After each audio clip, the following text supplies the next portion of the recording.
اعوذ باللہ من الشیطان الرجیم، بسم اللہ الرحمن الرحیم۔ آج کا ہمارا ٹاپک ہے حضرت خالد بن ولید رضی اللہ عنہ کی بہادری اور اسلام لانا۔ سیدنا خالد بن ولید رضی اللہ عنہ کی شخصیت کسی تعارف کی محتاج نہیں۔ آپ کا شمار رسول اللہ صلی اللہ علیہ وسلم کی جرنیل صحابہ رضی اللہ میں ہوتا ہے۔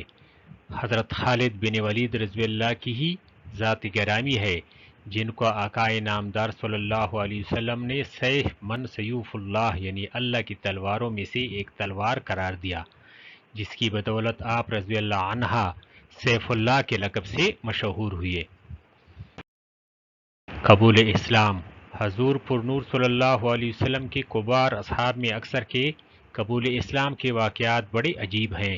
بعین ہی اسی طرح سیدنا خالد بن ولید رضی اللہ عنہ کا ایمان قبول کرنے کا واقعہ بھی بڑا حیرت انگیز ہے اور سوچنے کے قابل ہے کہ جب اللہ تعالیٰ کسی کے ساتھ خیر کا ارادہ فرما لیتے ہیں تو کس طرح اس کے دل میں نوری ایمان کی شمع روشن فرما دیتے ہیں۔ چنانچہ جس طرح حضرت خالد بن ولید رضی اللہ عنہ نے اسلام لانے کے بعد کفار کے پنجوں میں پنجہ ڈال کر مروڑا، اسی طرح قبل اسلام ان کی اور ان کے والد ولید کی اسلام دشمنی بھی ضرب المثل تھی، لیکن جب اللہ نے ہدایت عطا کی تو کیا سے کیا بن گئے۔ چنانچہ سیدنا خالد بن ولید رضی اللہ فرماتے ہیں کہ جب اللہ تعالیٰ نے میرے ساتھ خیر کا ارادہ فرمایا تو اللہ تعالیٰ نے میرے دل میں اسلام کی محبت ڈال دی۔ یکایک میرے دل میں یہ خیال آیا کہ جس لڑائی میں بھی قریش مکہ کی طرف سے نہ حضرت صلی اللہ علیہ وسلم کے مقابلے میں جاتا ہوں، واپسی پر میرا دل مجھ سے مخاطب ہو کر کہہ رہا ہوتا ہے، اے خالد، تیری یہ تمام کوششیں لا حاصل اور بے سود ہے، اور تحقیق محمد صلی اللہ علیہ وسلم ضرور غالب آ کے رہیں گے۔ خالد رضی اللہ کو خط۔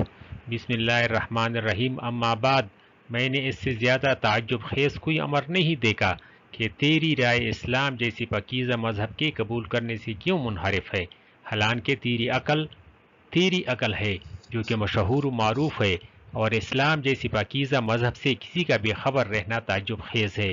اور ان حضرت صلی اللہ علیہ وسلم نے تمہارا حال دریافت کیا تھا کہ خالد کہاں ہے۔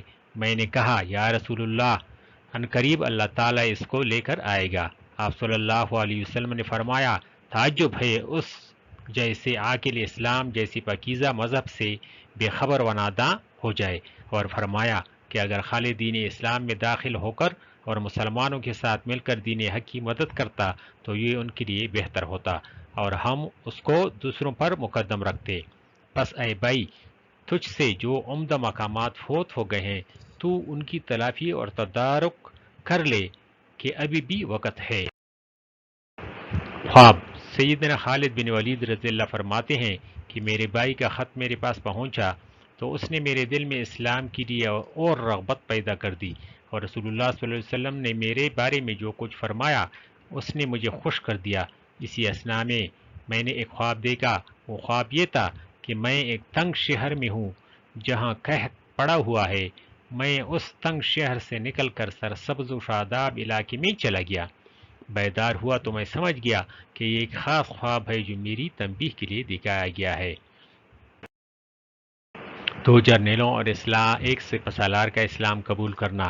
سیدنا خالد بن ولید رضی اللہ فرماتے ہیں کہ ہم مکہ مکرمہ سے روانہ ہو گئے، اور حسب وعدہ مقام اعجاج میں عثمان بن طلحہ مجھے مل گئے۔ ہم صبح وہاں سے روانہ ہوئے۔ جب مقام ہدا میں پہنچے تو وہاں عمرو بن عاص سے ملاقات ہوئی۔ وہ بھی مدینہ جا رہے تھے۔ انہوں نے ہمیں مرحبا کہا، ہم نے ان کو مرحبا کہا۔ جانے کی غرض معلوم کی تو پتہ چلا کہ وہ بھی اسلام قبول کرنے کی غرض سے مدینہ جا رہے ہیں۔ یوں دو عظیم جرنیل اور سپہ سالار ایک غرض کے لیے آپس میں مل گئے۔ ایک عجیب واقعہ۔ صلح حدیبیہ کے موقع پر میں قریش مکہ کے سواروں میں سے تھا۔ میں نے رسول اللہ صلی اللہ علیہ وسلم کو مقام عصفان میں مسلمانوں کو صلاۃ الخوف پڑھاتے دیکھا۔ میرے دل میں خیال آیا کہ بڑا اچھا موقع ہے، مجھے حملہ کر دینا چاہیے، لیکن میرے حملہ کرنے سے قبل ہی رسول اللہ صلی اللہ علیہ وسلم میرے ارادے سے واقف ہو گئے اور میں حملہ نہ کر سکا۔ تو اسی وقت میں سمجھ گیا کہ یہ شخص من جانب اللہ مامون و محفوظ ہیں، غیب سے ان کی حفاظت کی جا رہی ہے، چنانچہ میں حدیبیہ سے ناکام واپس ہو گیا۔ 9 تلواریں ٹوٹنا۔ حضرت خالد بن ولید رضی اللہ فرماتے ہیں کہ غزوہ موتا کے دن میرے ہاتھ میں 9 تلواریں ٹوٹی تھی اور میرے ہاتھ میں صرف ایک تلوار رہ گئی تھی جو یمن کی بنی ہوئی اور چھوٹی تھی۔ حضرت اوس بن حارثہ بن لام رضی اللہ عنہ فرماتے ہیں کہ حرمت سے زیادہ عربوں کا کوئی دشمن نہیں تھا۔ جب ہم مسلمہ اور اس کے ساتھیوں کو ختم کرنے سے فارغ ہوئے تو ہم بصرہ کی طرف روانہ ہوئے تو مقام کاظمہ پر ہمیں ہرمز ملا جو بہت بڑا لشکر لے کر آیا ہوا تھا۔ حضرت خالد رضی اللہ مقابلہ کے لیے میدان میں نکلے اور اسے اپنے مقابلہ کی دعوت دی، چنانچہ وہ مقابلہ کے لیے میدان میں آ گیا۔ حضرت خالد رضی اللہ عنہ نے اسے قتل کر دیا۔ یہ خوشخبری حضرت خالد رضی اللہ نے حضرت ابوبکر صدیق رضی اللہ کو لکھی۔ جواب میں حضرت ابوبکر رضی اللہ نے لکھا کہ ہرمز کا تمام سامان، ہتھیار، کپڑے، گھوڑا وغیرہ حضرت خالد کو دے دیا جائے۔ چنانچہ ہرمز کے لیے کہ ایک تاج کی قیمت 1,00,000 درہم تھی، کیونکہ اہل فارس جسے اپنا سردار بناتے تھے اسے 1,00,000 درہم کا تاج پہناتے تھے۔ حضرت ابو زناد رحمۃ اللہ فرماتے ہیں کہ جب حضرت خالد رضی اللہ کے انتقال کا وقت قریب آیا تو وہ رونے لگے اور فرمایا کہ میں اتنی جنگوں میں شریک ہوا اور میرے جسم میں بالشت پر جگہ ایسی نہیں ہوگی جس میں تلوار یا نیزے یا تیر کا زخم نہ ہو، اور دیکھو اب میں اپنے بستر پر ایسے مر رہا ہوں جیسے کہ اونٹ مرا کرتا ہے، یعنی مجھے شہادت کی موت نصیب نہ ہوئی۔ اللہ کرے بزدلوں کی آنکھوں میں کبھی نیند نہ آئے۔ جنگ موتا۔ جنگ موتا میں جب رسول اللہ صلی اللہ علیہ وسلم کے مقرر کردہ تینوں کمانڈر ایک کے بعد دیگری شہید ہو گئے تو ایسے کھڑے وقت میں خالد رضی اللہ بن ولید نے فوج کی کمان سنبھالی، 3,000 شکست خوردہ سپاہیوں کو ہمت دلائی اور اپنی بہترین جنگی حکمت عملی سے دشمن کے 20,000 سے زائد سپاہیوں کے لشکر کو شکست فاش دی۔